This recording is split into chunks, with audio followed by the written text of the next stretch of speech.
성체성사는 크리스찬 치유의 절정이다라는 이런 글이 있습니다. 이거 함께 나누겠습니다. 성체성사는 크리스찬 치유의 절정이다. 특히 영성적인 면에 대한 보다 깊은 믿음과 소망과 사랑은 우리가 자주 그리고 헌신적으로 영성체를 할 때 나타난다. 바로 이 새로운 계약을 통해서 하느님께서는 이 세상의 죄악을 용서하기 위하여 지속적으로 당신의 피를 내어주시는 것이다. 성찬의 전례 때마다 우리는 성변화의 예절에서 태워버리는 불이신 하느님께로 커다란 기대를 가지고 가까이 나아간다. 그로 말미암아 지난날 우리들의 모든 죄악이 씻겨 없어질 것이며 우리 안에 있는 죄악의 깊은 뿌리가 영원히 부활하시는 하느님 생명의 새 물결로 변하게 될 것이다. 하혈하던 여인이 치유를 받은 복음 이야기 루카복음 8장 42절에서처럼 예수님의 옷자락을 만지기만 해도 그분의 능력은 우리 안에 들어와 우리를 새 생명으로 인도할 것이다. 성체성사는 모든 성사 가운데 최고의 정점이다. 왜냐하면 하느님의 완전하신 모상이신 예수 그리스도께서 당신 자신 스스로를 영원한 생명으로 내어주시는 것이기 때문이다. 이때 여기에서 그분은 우리 개개인을 사랑하시어 우리 안에 있는 모든 죄악과 죽음을 십자가상에서 영원한 자기 희생을 지속하심으로써 지배하신다. 여기에서 우리는 그분의 성령으로 하느님과 이웃에 대하여 냉담한 우리의 마음을 열고 그분의 영광스러운 부활을 함께 체험하지 않으면 안 된다. 이 성체성사는 실로 우리가 알고 있는 부분입니다만, 그러나 그 시간에 대해서 우리가 영성체하는 그 이제 시간에 대해서 우리가 정말 소중히 여겼으면 좋겠다. 우리는 세상을 살아가는 동안 상처를 입습니다. 이러한 삶의 상처는 말라붙은 페인트의 겉표면처럼 우리의 마음에 쌓여 점점 두껍게 될 것입니다. 세월이 흐르면 이러한 우리의 마음은 단단하게 굳어버리고 차디차게 식어버립니다. 주님께서는 이처럼 원한과 비통과 거부의 심성으로 굳어진 우리의 마음을 녹이고자 하십니다. 예수님은 우리들에게 생생하게 살아있는 당신의 심장을 주시는 것입니다. 그리스도의 몸과 피로부터 우리의 가슴 속으로 들어오는 흰 빛을 영상으로 바라볼 때 예수님의 치유가 시작됩니다.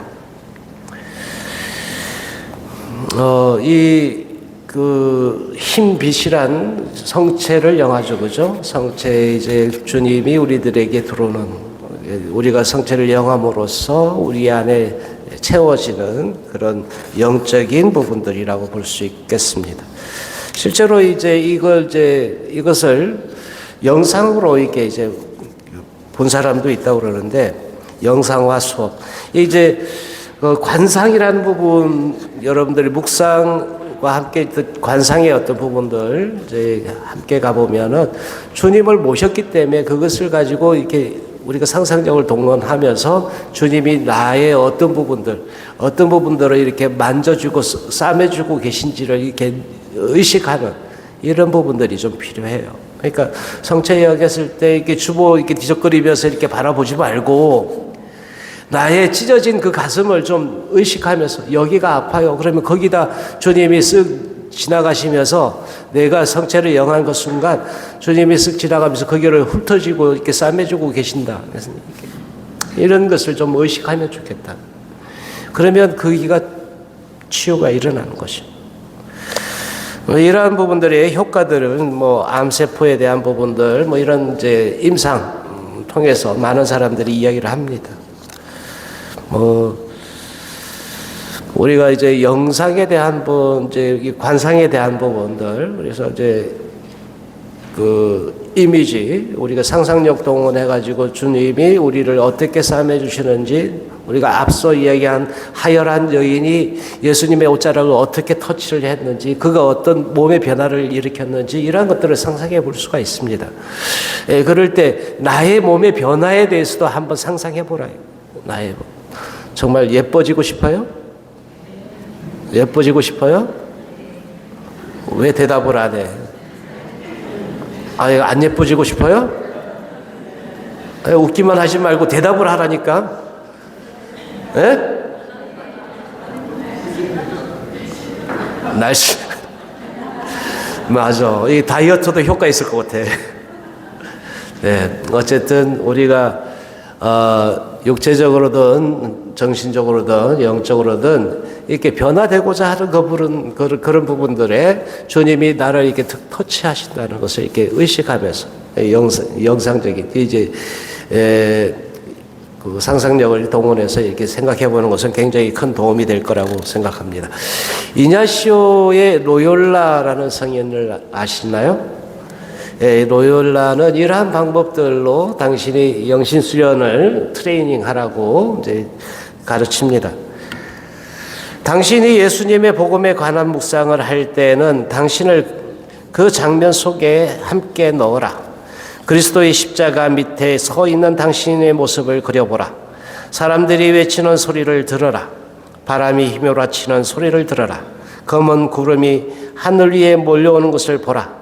그리고 예수님이 말씀하시는 것을 들어라. 이건 이제 상상력을 동원해서 그 소리를 들어보려고 하는 거. 이게 사실 기도할 때 기도가 어렵다는 분들, 기도가 절대 어렵지 않아요. 기도의 시간, 그 시간이 어렵지. 그 시간을 찾느라고. 예? 예? 근데 조금만 상상력을 동원하면요, 기도 시간이 금방 가요. 1시간, 2시간. 우리 동창 신부는 우리는 그래서 좀 미쳤다고 그래서 이태리에서 한 10년 동안을 본당 사목을 하다가 이제 왔는데, 이 신부가 처음에 갔더니 말도 안 통하고 이게 동양인이라고 이게 뭐 완전히 개 취급을 하더래요. 밥을 이제 식복 사줄 때도 개밥 주듯이 턱 던져주고 막 그러더래요. 그래서 자기가 할 일이 없으니까 매일 성당 가서 앉아서 묵상을 했답니다. 그런데 어느 날은 아침에 가서 그렇게 앉아있었는데 해가 벌써 져버린 거예요. 12시간을 앉아있었다. 근데 자기가 그 체험을 하고 와가지고 그 얘기를 하는 거예요.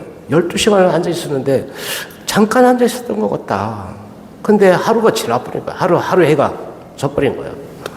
그러니까 우리의 기도의 시간, 이제 우리가 이제 상상력을 동원해서 함께 주님의 그 말씀하시는 장면, 주님이 나를 또 사람들을 치유하는 장면, 말씀하시는 이제 가르침의 어떤 장면들을 거기에 빠져 들어가다 보면 시간 가는 줄 몰라요. 시간이 멈춰버리네. 근데 우리는 1분, 10분 막 좀이 쑤시지 그냥. 네? 좀이 쑤셔. 다른 거 이제 뭐 해야 되는데 이 생각에 그냥 잡념에 막 돌다가 이게 이제 기다리지 못하고 그냥 가버려요. 주님이 이제 말씀하시는 말씀 막 꺼내시려고 그러는데 간다 이게. 응답을 안 들어. 주님이 말씀하시는 그 말씀을 듣지 못하고 가버려. 그러니까 기도가 안 되는 거예요. 기도를 못해서 안 하는 게 아니고 안 해서 못하는 경우도 있죠. 예? 이걸 하면 맞다고요? 예. 예. 기도를 하면 잘할 텐데 안 해서 못하는 경우도 있다. 그래서 해보라. 사실 미사 그 시간이 우리들에게는 최고의 기도의 시간이죠. 그죠? 제가 부드럽게 얘기를 해도 여러분 큰 소리 대답해도 된다니까. 네, 우리가 이렇게 응답할 수 있는 것도 우리들 변화의 시작이에요. 변화의 시작. 웅얼거리지 마라, 제발. 안에서 막 할까 말까 망설이다가 왕 이러면은 될까 말까 안 돼요. 예? 표현하라고 표현해. 제가 군종 신부를 제대하고 2000년도에 이제 첫 본당을 가서 그때부터 인사할 때 사랑합니다 하고 이렇게 인사를 했더니 처음에 신자들 반응이 저 신부가 미쳤나 네? 왜 뜬금없이 사랑합니다 그러고 소리를 질러 이러더라고. 그래서 어떻게 했게 더 큰 소리로 사랑합니다 그러지. 그러고 이제 몇 년이 지나니까 교우들이 따라 하더라고. 교우들이 사랑합니다 그러면 더 큰 소리로 사랑합니다. 왜? 변화돼. 우리의 변화는 우리를 긍정적으로 사랑해로 우리를 끌어간다. 그러니까 행하라고 했잖아요. 행하라. 믿음은 마음으로만 하는 게 아니죠. 마음으로만 하는 게 아닙니다. 행하는 겁니다. 행. 이제 언젠가 이제 기회가 되면 신앙과 믿음에 대한 얘기를 좀 해드릴 기회가 있으면 좋은데 짧게 하면 대개 우리는 신앙이라고 하잖아요. 명상. 예? 그런데 믿음, 빌리빙은 동사예요. 믿는 행위예요. 행동해야 돼요. 예? 근데 우리는 신앙, faith, 이제 안에 가슴에 있는 그 뭔가 믿는 그 신조, 그것을 믿는다고 생각하는데 아니라고. 믿음은 행동이에요. 실천하는 거예요. 예, 그래서 우리의 이 거룩한 변화의 순간에 주님이 우리를 쓰다듬는 것들을 느끼고 의식하라. 그리고 단단하게 응어리고 용서할 줄 모르는 그런 마음을 녹인다는 그런 생각을 내 안에 응어리였던 그 부분이 사라라라 녹는다는 것을 한번 상상해 보라. 이러고 붙들고 있는 그 부분이 스르르 녹아내리는 것을 의식해 보라. 주님이 우리 그 성체를 영하면 주님이 우리들 안에 혀에서부터 싹 녹죠. 성체를 안녕해서 몰라? 예, 녹죠. 주님이 우리들에게 스르륵 녹는 그 안에 우리들의 응어리진 그 마음들이 녹아내릴 수 있다고 이렇게 상상을 해보라고. 주님이 하고 지고 있는 그 안에는 사실은 굉장히 큰 상처들이 그 안에 굳었어. 아까 이제 페인트 칠이 덕지덕지 이렇게 계속 이렇게 말라버리면 딱딱하게 굳어진다는 표현을 썼잖아요. 근데 그렇듯이 우리들 마음 안에 그렇게 계속해서 수백 번, 수만 번 이렇게 다친 그 마음들이 한꺼풀 한꺼풀 벗겨지고 있다고. 성체를 영하면 영할수록 주님이 우리의 그 상처 입은 마음들을 이렇게 닦아내고 있다고 상상하면서 주님 어루만져 주세요. 싸매 주세요. 이런 기도를 바치는 거예요. 눈을 감고 그렇게 이제 주님이 나를 그렇게 터치하는 것을 의식하라. 그러면 그 안에 자유로워지고 치유됨을 발견하게 될 것이라고. 예수님께서 우리를 바라보는 그런 마음으로 예수님이 우리들에게 그렇게 한없이 사랑스러운 눈빛으로 우리를 바라보고 있는다는 것을 생각하면서 나 자신이 또 나 자신을 그런 나 자신을 바라보라고. 얼마나 짠한지. 그래, 너 고생했어. 이렇게 나 자신을 이렇게 긍정하라고. 나 자신에 대해서. 그럴 때 우리에게 주시는 그 사랑이 제대로 와닿을 수 있다.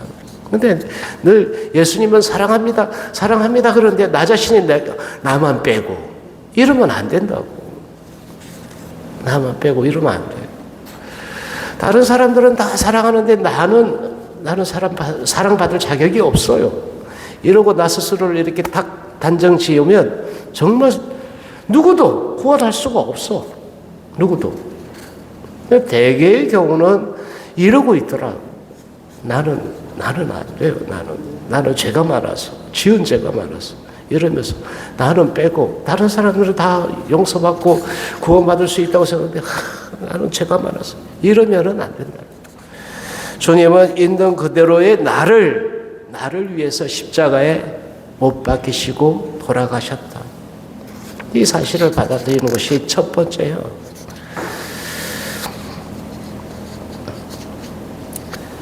구원된 사람, 예수님의 피로 씻김을 받고 용서받았으며 그리스도의 몸과 피를 먹음으로써 성모님을 어머니로, 예수님을 형제로, 성령을 동반자로 삼아 그리스도의 몸과 한 몸이 된 사람이 바로 우리 자신이다. 바로 나다. 이렇게 받아들여라 이거예요. 미사에서의 성변화의 순간은 예수님께서 다시 한번 성체의 모습으로 우리와 함께 계시며 치유하시는 순간입니다. 이 치유의 빛이 우리의 가슴에 들어올 때 그분의 현존을 마음속으로 분명히 이게 떠올려 보면 좋겠습니다. 성찬식이 이제 이루어지기 직전에 이제 우리가 함께 바치는 기도, 가장 완전한 기도가 있죠. 주님의 기도입니다. 함께 바칩시다. 하늘에 계신 우리 아버지, 아버지의 이름이 거룩히 빛나시며 아버지의 나라가 오시며 아버지의 뜻이 하늘에서와 같이 땅에서도 이루어지소서. 오늘 저희에게 필요한 양식을 주시고 저희에게 잘못한 일을 저희가 용서하오니 저희 죄를 용서하시고 저희를 유혹에 빠지지 않게 하시고 악에서 구하소서. 아멘. 예, 하늘에 계신 우리 아버지라고 할 때 그 아버지, 이제 우리가 아버지 그러면은 떠올릴 수 있는 그 우리의 아버지, 우리들의 육친의 아버지들을 생각해 볼 수가 있어요. 여러분의 아버지는 어떠셨어요? 여러분에게 사랑을 주셨나요? 네, 다행입니다. 그래서 아버지라고 이렇게 떠올릴 때 그 아버지가 나에게 정말 큰 사랑을 주신 분이면 하느님 아버지라고 부를 때도 그 아버지에 대한 느낌이 확 이제 와닿을 수 있지만 만일 그렇지 않다면 그 이해하기가 어려워요. 아버지가 늘 나에게 힘든 일만 요구하고 무리한 것만 요구했던 그런 아버지일 경우에 큰 상처 속에 있죠. 그러나 우리가 이제 예수님께서 가르쳐 주신 가장 완전한 기도이고 또 이 하느님 사랑의 그 관계 안에 있게 만들어주는 이 기도를 우리가 바침으로써 이 기도를 바칠 때마다 우리는 이것을 떠올릴 수 있다. 베드로 1서에는 이렇게 이야기합니다. 여러분은 선택된 결의이고 임금의 사제단이며 거룩한 민족이고 그분의 소유가 된 백성입니다. 그러므로 여러분은 여러분을 어둠에서 불러내어 당신의 놀라운 빛 속으로 이끌어 주신 분의 위협을 선포하게 되었습니다. 우리의 빈곤한 그 가운데 우리를 풍요롭게 만들어 주신 그분이 바로 우리의 아버지라는 것만으로도 얼마나 든든하냐. 든든한데 이제 그 든든함으로 우리가 가질 수 있는 유익은 뭘까? 엄매 기주고가 아니라 엄매 기사라. 우리 아버지 있단 말이야. 대빵 아버지 내 등 뒤에 나와 함께 대빵 아버지가 계시다. 이것만으로도 얼마나 든든하냐고. 그러니까 엄매 기사라 하고 사는 것이 타당하다고 봅니다. 우리는 이때 늘 이 아버지에 대한 부분들을 먼저 이렇게 한편 보며 죽겠습니다. 어떤 사람에게는 그에 적극적으로 응답하는 일이 쉽지 않을 겁니다. 자신의 육친과 불편한 관계에 있는 사람들에게는 이 응답이 매우 힘들지도 모릅니다. 이런 경우에는 아버지의 관계를 치유하는 작업을 하는 일이 우선되어야 합니다. 여러분들은 안 그러시다 그러니까 이 부분은 굳이 안 해도 될 것 같은데 그러나 간단하게 그냥 슉 넘어가면서 함께 보겠습니다. 육친인 아버지와의 관계에서 입은 과거의 상처를 치유하기 위해 하느님의 은총을 청하라. 그분의 은총이 없이는 아무것도 할 수 없기 때문이다. 반드시 치유되려는 기대를 가져라. 이러한 종류의 치유 기도에 대해 잘 알고 있는 분의 기도를 구하라. 용서의 기도를 활용하라. 아버지가 살아계시거나 돌아가셨거나 간에 그 아버지를 위하여 기도하라. 만일 아버지가 살아계시다면 그분을 위해 축복의 기도를 드려라. 당신의 기도 속에는 어떤 조건도 집어넣어서는 안 된다. 아버지가 살아계시거나 돌아가셨거나 간에 아버지를 주셨음에 대해 하느님께 찬양 드려라. 하느님께 찬양을 드리기 위해서 반드시 아버지에 대하여 좋은 감정을 가져야 하는 것은 아니다. 찬양은 감정에 근거한 것이 아니라 의지와 결단의 바탕을 두고 있다.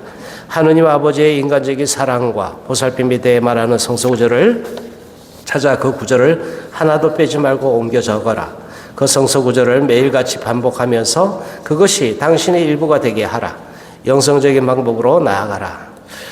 점차로 당신은 하느님 아버지의 사랑을 받아들일 수 있게 될 것이고 그 이름이 거룩히 빛나시며 높으신 그분과의 관계에 들어갈 수 있음을 봅니다.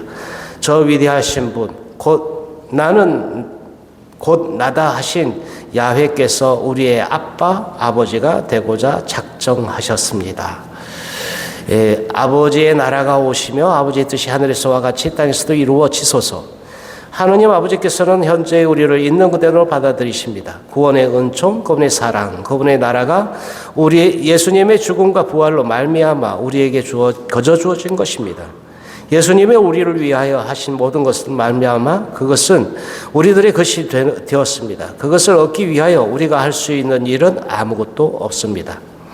루카복음 12장 너희 아버지께서는 하늘나라를 너희에게 기꺼이 주시기로 하셨다. 그러나 우리는 크리스찬 생활에서 성숙해지면서 우리들의 애초의 목적이 그러한 하느님 나라를 우리가 살고 있는 바로 이곳에 올바르게 세우도록 협조하는 일이라는 것을 깨닫게 됩니다. 왜냐하면 우리들 각자에게는 하느님의 부르심에 따른 특별한 과제가 있기 때문입니다. 그러나 모든 크리스찬 생활은 내면의 하느님 나라를 밖에서 증거하는 것입니다. 자만심과 독선을 없앤다면 우리들의 삶은 우리가 세상의 일부로서 사는 것이 아니라 세상 속에서 세상을 변화시키며 산다는 것을 증거하게 될 것입니다. 어둠과 증오와 혼돈과 상처로 가득한 세상에 우리는 빛과 사랑과 바른 길과 용서와 치유를 가져올 수 있게 됩니다. 우리들 세상 사람의 파멸의 희망 메시지를 가져옵니다. 우리는 예수님을 모셔옵니다. 이 희망은 우리가 하느님의 의지를 실천하는데 단호한 태도를 취하게 합니다. 예수님은 말씀하십니다. 요한복음 4장 34절 내 양식은 나를 보내신 분의 뜻을 실천하고 그분의 일을 완수하는 것이다. 그러니까 우리가 양식으로 삼는 것은 하느님 아버지의 뜻을 실천하는 것 그리고 그 일을 계속해 나가는 것이라고 볼 수 있습니다. 음식은 생명의 수단이요 생존의 필수 조건입니다. 음식이 우리 몸을 지탱하는 데 중요한 것이듯 그리스도인으로서 하느님의 의지를 실천하고 그분의 사업을 완성하는 것은 우리의 영혼을 위하여 중요한 것입니다. 그분의 사업을 완성하는 것이 우리가 살아남는 길이기도 합니다. 우리들 한 사람 한 사람은 그분 사업을 완성하기 위해서 하느님의 의지대로 존재하지 않으면 안 됩니다. 만일에 우리가 우리들 자신의 의지대로 혹은 하고 싶은 좋은 일만 하겠다고 고집한다면 우리들 자신과 그리스도인 신비체인 교회의 분열과 파괴를 초래할 것입니다. 간혹 가다가 이런 경우들이 있어요. 자기가 좋아하는 것만 해. 자기가 원하는 것만 해. 남들이 함께하는 이것을 하지 못하고 자기가 좋아하는 것만 하게 된다고. 그런데 그 안에는 뭐 잘할 수 있는 것만 하는 경우도 있겠지만은 어쨌든 그러면서 공동체가 이제 와해되게 만드는 뭐 이런 경우도 있다. 근데 그럴 경우에는 안 한만 못하다. 안 한만 못하다.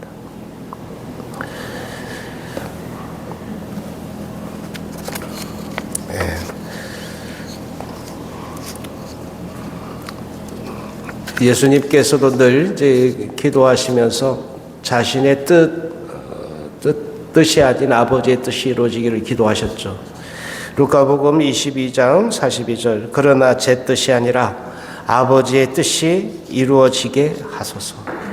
우리도 우리의 뜻이 아니라 아버지의 뜻이 첫 번째 우선되어야 되는데 늘 우리들은 아버지의 뜻을 한다고 하면서도 내 생각을 내 뜻을 실현하려고 노력하고 있지는 않은지 돌이켜볼 일입니다.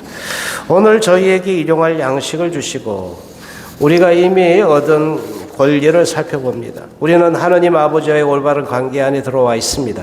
그리고 그분의 뜻을 받아들이고 실현시켜 하느님 나라를 건설할 책임을 지기로 하였습니다. 이제 우리는 청원할 차례가 왔습니다. 우리는 그분께 일용할 양식을 주십사고 청합니다. 다시 말해서 생명을 유지하고 부름받은 일을 완성하기 위한 모든 것을 청할 수 있습니다. 하느님은 항상 당신 백성이 필요로 하는 것을 평범한 방법이나 특수한 방법으로 공급하여 주셨습니다. 그런데 필요한 때에 맞춰 마련해 주시지 미리 주시는 일은 거의 없다는 사실은 재미있습니다. 우리는 하느님께서 어떤 환경에서나 우리에게 일용할 양식을 마련해 주실 것이라는 믿음을 굳게 가져야 할 것입니다.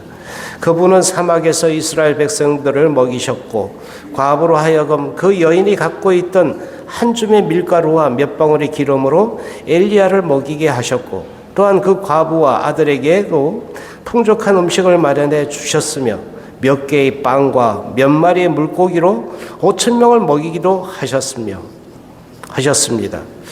이러한 경우에 인간적인 그러한 능력들, 인간적인 그런 계산들은 불필요할 것입니다. 예수님은 다음과 같은 말씀으로 우리를 일깨우십니다. 사람은 빵만으로 살지 않고 하느님 입에서 나오는 모든 말씀으로 산다. 분명한 것은 우리가 물질적인 공급을 받아 우리의 삶을 지탱하는 것보다 더 많은 다른 공급이 필요하다는 사실입니다. 그러니까 우리가 맨날 밥만으로 사는 것 같지만 절대로 그렇지 않다는 거예요. 우리가 일용할 양식을 주십시오라고 기도할 때 이때의 일용할 양식이란 빵만을 의미하지 않아요. 경제적인 이런 것만 의미하지 않는다. 우리가 살아갈 영적인 힘까지도 포함되어 있다는 거예요. 그러니까 일용할 양식이 육체적인 그런 양식만에 이제 한정된 것이 아니라 영적인 힘, 여기도 이제 함께 있다는 것을. 그래서 주님의 기도는 완전한 기도, 가장 아름다운 기도. 그래서 주님의 기도를 제대로 잘 바치는 것도 필요하다.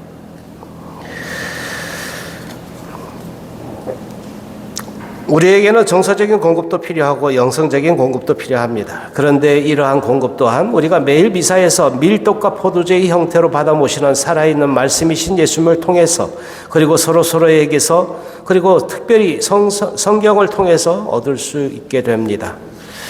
저희에게 잘못한 일을 저희가 용서하오니 저희 죄를 용서하시고 주님의 기도에서 이 구절은 우리에게 책임을 요구합니다. 하느님 아버지께서 우리를 사랑하시면은 아무런 조건이 없습니다. 그러나 예수님이 하신 것처럼 우리도 우리 이웃을 무조건으로 사랑할 책임이 생기는 것입니다. 우리들 자신의 능력만으로는 이 일을 할 수가 없습니다.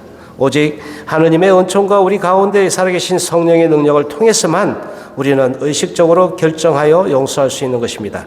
따라서 용서는 의지와 행동을 통해서 이루어지는 것이고 우리가 관여된 사람이나 상황에 대해 어떻게 느끼느냐에 달려있는 것이 아닙니다. 용서할 수 없다면 사랑을 시작할 수가 없습니다. 용서하지 못하면 사랑하지 못하게 하고 사랑을 받아들이지 못하게도 합니다. 우리의 생활에서 용서하지 못함으로써 생겨나는 죄악을 깨달을 수 있다면 우리는 즉각적으로 용서할 준비가 될 것입니다.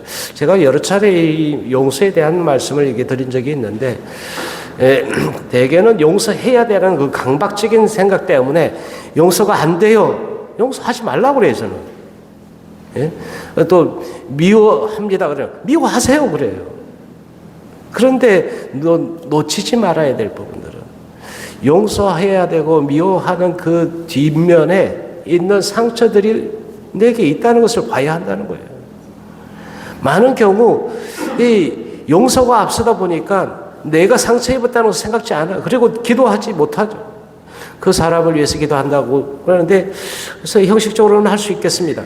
그러나 용서할 수 있는 힘은 어디서부터 하냐? 내가 온전해졌을 때 용서할 수 있게 되죠. 미움도 그때는 자유롭게 됩니다. 내가 상처 입은 것들이 먼저 치유될 때. 그래서 미움이 든다. 또 용서해야 되겠다라는 그 누군가가 생각하면 먼저 내가 어떻게 상처 입었는지를 먼저 들고 와서 주님께 고쳐주십시오. 싸매주십시오를 먼저 청하라. 그러면 용서할 힘이 생긴다.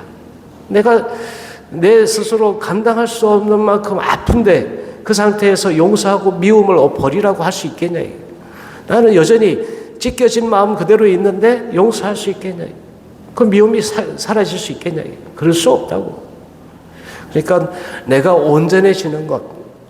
미사는 그래서 초대된 거다. 내가 온전해지라고, 내가 거룩해지라고, 변화되라고 초대된 것이라고.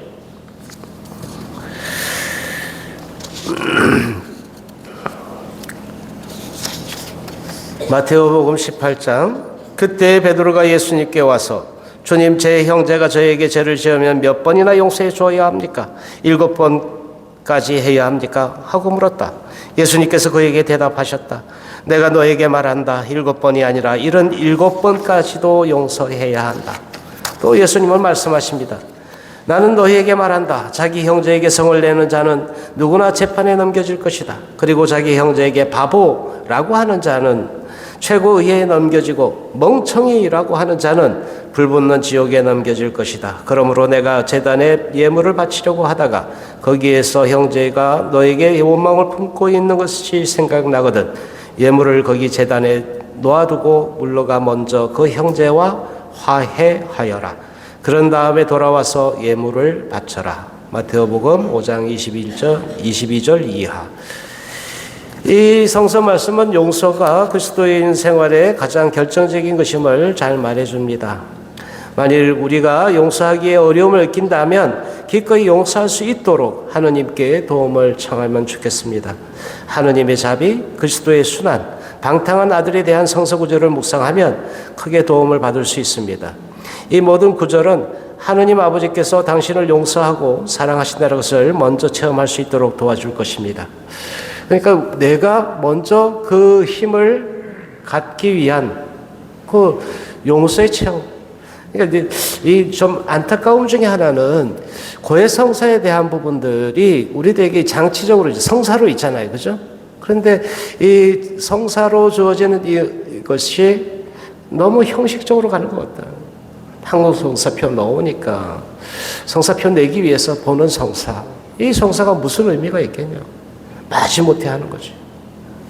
내 마음에 이제 정말 미움이 가시지 않을 때, 언제든. 늘 근데 마음이 늘 요동을 쳐요. 평화로웠다가 갑자기 미움이 들었다가 그러면 내가 아직 불완전하잖아요. 네. 불완전이 아니고, 불안정. 안정적이지 않다는 거예요. 이제 그렇다면 그 요동치고 있는 그 마음이 주님께 와서 고침을 받아라. 고해성사는 그런 면에서 온전해지기 위한 치유의 성사다. 성사를 받고 오면 주님께서 온전히 나를 치유하시고 고쳐주시고 또 완전히 온전해진 채로 가라고 내어주는 이 성사가 있는데도 이 성사를 잘 활용하지 않는다. 천주교 신자들의 안타까움 중에 하나는 이런 소극성이 있다. 좀 더 적극적으로 이 성사들을 활용하면 신앙생활이 신바람 날 수도 있어요. 예? 미사도 그렇고 고해성사도 그렇고 다른 성사들도 여타의 성사들도 우리 신앙생활이 얼마나 신바람 나는 이제 신앙생활인지를 맛보라 이거예요. 맨날 백날 첫날 맛보라 그래야 돼. 먹어봐야 맛을 알지. 맛 안 보면 맛을 알 수가 없는. 이건 모두 이제 생각으로 하는 게 아니죠. 신앙생활은 행동으로 하는 거예요. 실천으로 하는 거예요. 해보지 않고 잘 믿고 있다고 믿음이 크다고 믿음이 약하다고 이렇게 이야기하는 것은 적절치가 않다. 내 믿음이 크든 작든 주님께 와서 그 모든 것들을 열어놓고 내어 보여주고 보여드리고 고쳐달라고 청하라 이거예요.